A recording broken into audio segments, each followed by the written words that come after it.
Mga kaibigan, magluluto tayo ng chicken alamax, fried chicken alamax.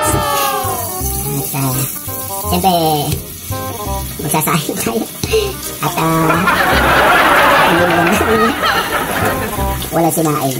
Ayun, yung chicken alamax mga kaibigan, kaya natin tinawag alamax yun dahil gagawin natin yung sa max fried chicken.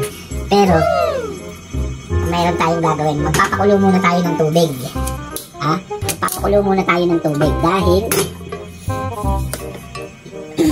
kaya tayo nagpapakulo dahil ito yung ipang-marinate natin. Ito mga kaibigan, yung marinade natin, pakukuluan na natin. Pakukuluan natin, lalagyan natin ng isang star anise mga kaibigan. Siyempre, yung ating paborito yung crispy garlic. Tapos, siyempre, yung ating chili powder.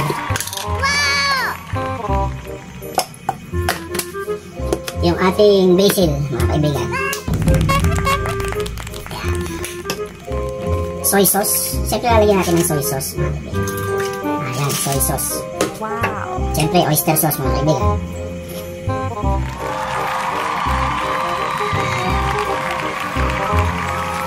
At saka itong ating patis. Patis. Bakit natin pinakukulo itong ating marinade? Kasi gusto natin lumasa muna lahat. Kasi ilulubog natin dito yung manok na hiniwa natin kahapon. Diba nagluto ako ng adobo? Nagluto ako ng adobo kahapon.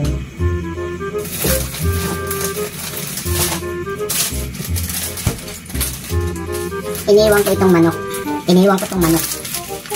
Yung 2 pirasong hita. Kasi nga gagawin kong alamax fried chicken.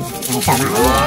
Hayaan muna natin yung kumulong-kumulo. Saka natin ito ilulubog para yung mismong loob ng mga laman ng manok. Kasi madalas yan nahihilaw yung pinaka sa connecting ng mga buto, yung connection. Minsan hindi na pipirito ng maigi yun sa kapal ng ito para maluto yung lahat. Pag kumuluto, ilalagay natin to, hahayaan natin ng mga 10 to 12 minutes. Depende kung gaano kabilis ito kumulo. Anyway, balikan natin to later pag kumulo na. Ayan mga kaibigan, kumukulo na yung ating marinade. Ngayon, ilulubog natin dito yung ating manok. Dahil kailangan maluto yung loob ng manok. At the same time, yung manok, yung soup na yan, hindi natin nilagyan ng asin yan. Pakis lang. Kaya mamaya gagamitin natin siya. So, ito yung 2 manok, mga 2 hita yan. Gagawin natin max. Ayan. Hayaan nyo lang yan na kumulo. Ayan. Paglutang niya, pagkaya na yun, naluto na ang loob. Tsaka natin pipirito. Ayan mga kaibigan tingnan nyo itong ating ayan mga kaibigan, yung ating manok. Siguro mga 5 minutes. Ahunin na natin yan para yung loob luto na, pati yung sinaing natin mga kaibigan. Luto na rin yung ating sinaing. Ayan, bakit hindi ka sa rice cooker? Yung rice cooker ko, ilalagay ko yan, kaya lang pagka mainin na para hindi madumi, hindi nadudumihan yung ating rice cooker. Pwede na natin isalang to sa rice cooker mga kaibigan. Lilipat na natin to sa rice cooker.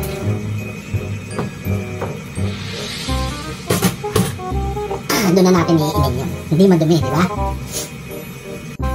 Ayan, pagkaahon natin nitong ating pinakulo, minarinade na hita ng manok, ay gagawa naman tayo ng marinade. Yung pamahid natin mga kaibigan. Depende sa inyo kung gaano karami. Ito, oyster sauce. Lemon mga kaibigan. Ginawa natin lemon. Ayan. Tapos, itong ating Ajinomotomas. Ang ating sesame oil. Tsaka itong galing sa McDo na asukan para pamahid natin doon sa mismong natapos na pakuluan yan, i-air dry natin. At habang ini-air dry natin, papahira natin ito para pag pinirito natin, diba? Ayan mga kaibigan, actually pwede na rin itong sausawan later. Ayan mga kaibigan, so aahunin na natin itong ating manok. Ayan, kumukulo na. Pero hindi kagad natin pipirito. Mamaya na natin pipirito pagka natuyo na. Ito siguradong luto na yung kaloob-looban ito. Tatanggalin lang natin yung kasi gagawin ko rin soup to eh. Kaya hindi natin nilagyan ng asin ko kanina. Di ba? Hindi natin nilagyan ng asin yung kanina mga kaibigan.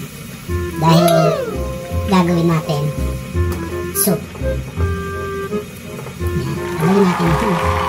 Ayan.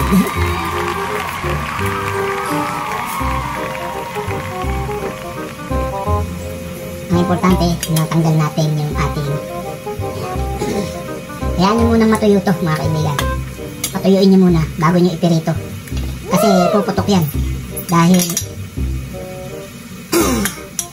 ano pa yan eh. Punong-puno ng tubig. Galing dito sa marin. Ito hayaan nyo kumulo mga kaibigan. Pagkalagay nyo na, pag kumulong-kumulo na, tikman nyo lang.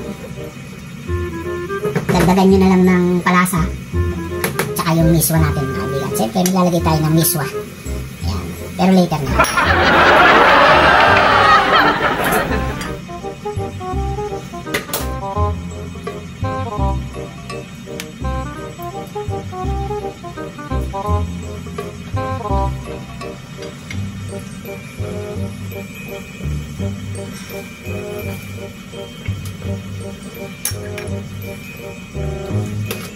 Ilagay na natin itong miswa mga kaibigan.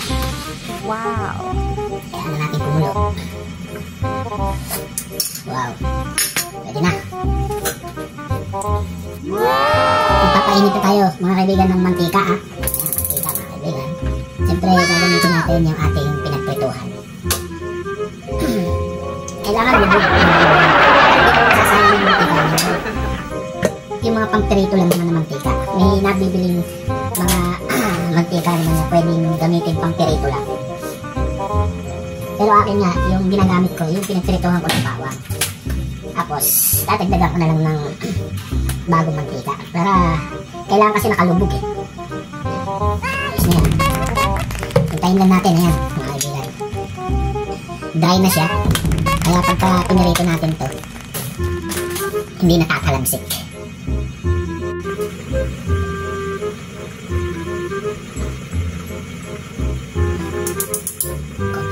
Ready. Next part. Ngayon this chicken. Ayan, kaibigan ha. Dahan-dahan lang kasi mainit. At saka baka tumalamsik. Kahit pa paano titilamsik pa rin yan. Ayan mga kaibigan. Kaya malalim. Malalim ang inyong kaldero. At saka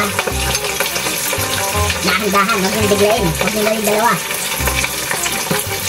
Ayan, pumuputok-putok mga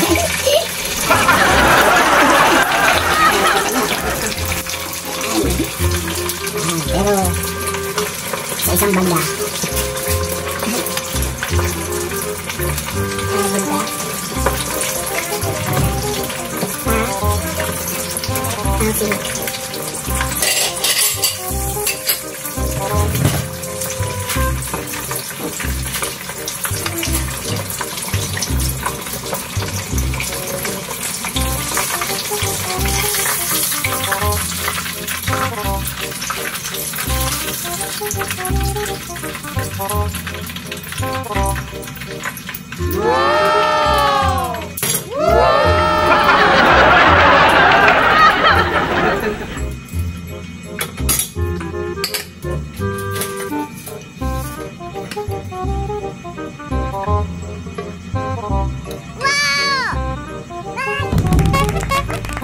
ito na mga kaibigan.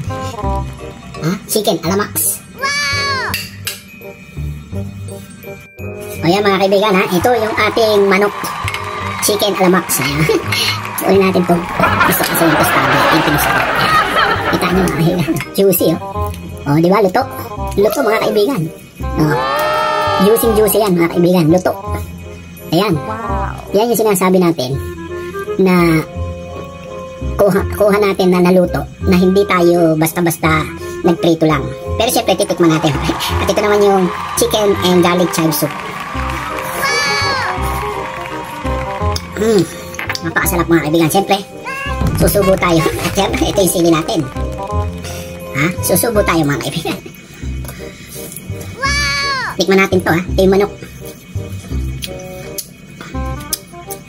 Panalo mga kaibigan. Panalo yung manok. Dahil yung sabaw na ginawa natin malasa. Yung sabaw na ginawa natin nakatulong para sumuot doon sa loob yung mga flavor. Kaya tikman nyo mga kaibigan, gawin nyo para hindi na kayo bumili ng Max. Ay Max. Siyempre masarap pa rin bumili sa Max. Pero kung gagawa kayo sa bahay, konti lang naman kayo. Gumawa kayo na pwede nyong magaya yung mismong Max. Sana mag-subscribe kayo sa aking channel. Salamat. Keep safe.